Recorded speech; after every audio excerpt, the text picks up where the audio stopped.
take in simple compounds such as carbon dioxide and use it to produce food through the process of photosynthesis. But is carbon dioxide enough, or does it need something else? Yes, you're right. It also needs water. Similarly, it also requires other kinds of raw material that are required for building plant bodies. And all of this is actually available in the soil.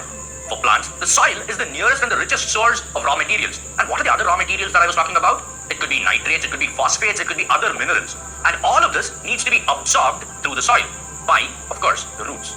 But how do these essential raw materials move an enormous distance from the roots to the leaves? A proper system of transportation is essential in such situation. It is also essential to note that plants do not move and plant bodies have large proportions of dead cells in many tissues. As a result, plants have very low energy needs and can use relatively slow transportation systems to fulfill this. Moreover, the distances over which transport systems have to operate can be very large in tall trees. Therefore, plants would need two types of transportation system.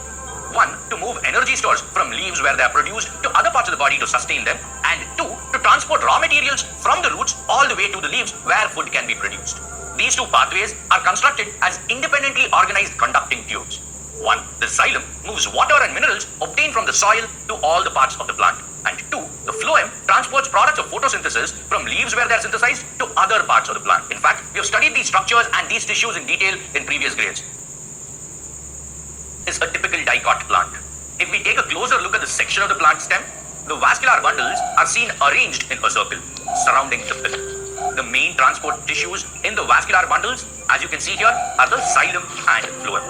Xylem tissue is made up of strong, thick pipes, while phloem is made up of thinner tubes. Between these is an important layer of cells called the vascular cambium. The xylem of vascular bundle is oriented towards the middle of the stem and the phloem towards the outside. If we look at the xylem vessels carefully, we see that it is made up of a group of long cells which are connected end to end.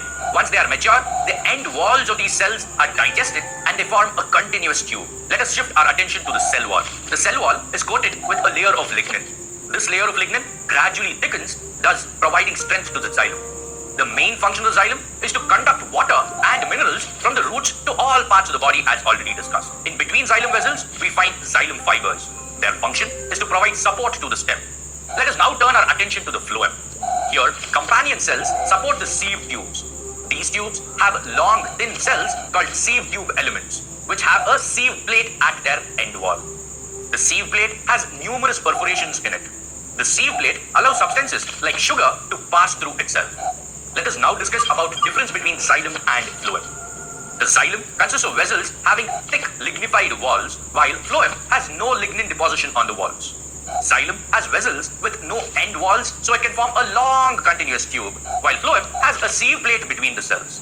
The main function of the xylem is to transport water and minerals upward from the roots to the leaves, whereas the phloem helps in transporting food downwards from the leaves to the roots. Longitudinal section of the roots, we find a protective root cap present at the tip of the root.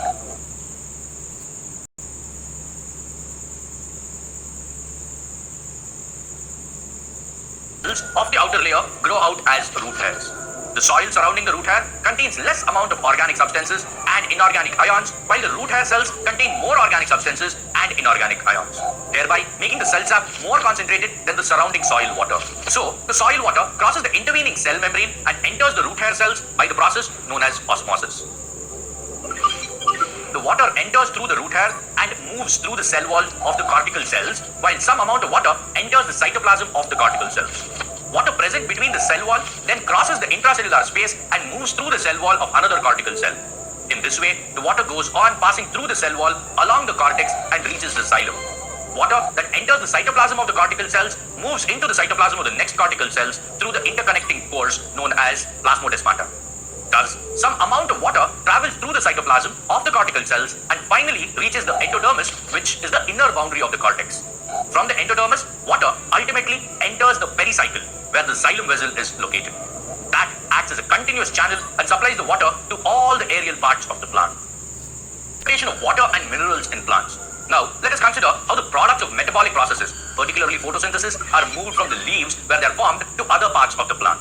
The movement of food and other soluble products of photosynthesis is called translocation, and it occurs in the parts of the vascular tissue known as phloem. And this is something that we have already discussed. Phloem helps in transportation of food from the leaves to all the other parts of the plant. Besides the primary product of photosynthesis, which is sugar, the phloem also transports amino acids and other substances that are essential. These substances also have to cover the same large distance just like water did, but in the reverse direction. They are especially delivered to the storage organs of roots, fruits, and seeds to the growing organs from the leaves where they are formed. The translocation of food and other substances takes place in the sieve tubes with the help of adjacent companion cells, both in the upward and the downward directions. Unlike transportation in xylem, which can be largely explained by simple physical forces of osmosis, the translocation of phloem is an active process. What does active mean? Well, it means that this process is achieved by utilizing energy. Cells that are present in a sugar source or in areas such as leaves load the sieve tube elements by actively transporting solute molecules into it.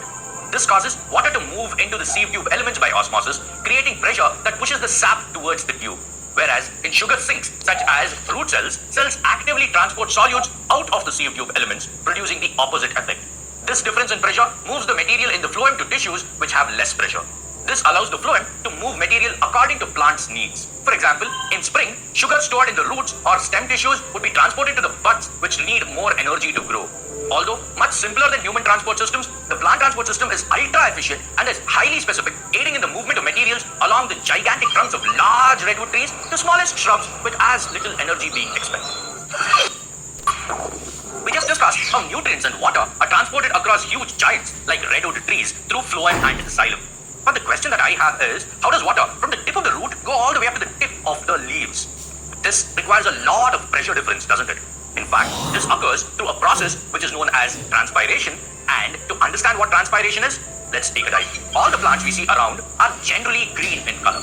The transverse section of the leaf shows the upper epidermis with a few scattered stomata. Next layer is made up of elongated cells called the palisade cells, below which there are spherical spongy cells.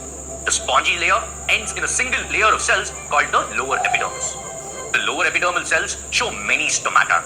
A closer look at the stomata shows an opening called stomatal pore. Surrounding the stomatal pore are two kidney-shaped structures called the guard cells. These guard cells contain a pigment called phototropin. During the day, the sunlight is absorbed by phototropin. This phototropin plays an important role in stomatal opening.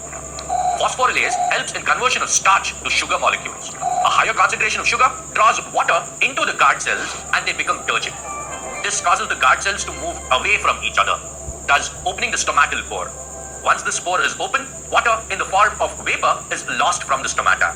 This process of loss of water in the form of vapor from the stomata is called transpiration. But in the absence of sunlight, a reverse process occurs. The enzyme hexokinase partly helps in converting the sugar molecules of the guard cell back to starch. Synthesis of starch leads to loss of water by the guard cells to the surrounding cells. This process makes the guard cells flaccid, thus closing the stomatal pore. Once the stomatal pore is closed, the process of transpiration during the night, transpiration does not occur. So how do you think transpiration actually helps the plants to suck up water? Just imagine that you are drinking water from a glass through a straw. What do you do to actually get the water into your mouth? What you actually have to do is to pull on the upper part of the straw such that it creates a pressure difference and then the water enters into the straw and then finally into your mouth. That's exactly what happens. During transpiration, the water is lost from the leaves, because of which there is a suction that is created, and therefore, because of the suction, water enters from the root and it goes all the way up to the leaves.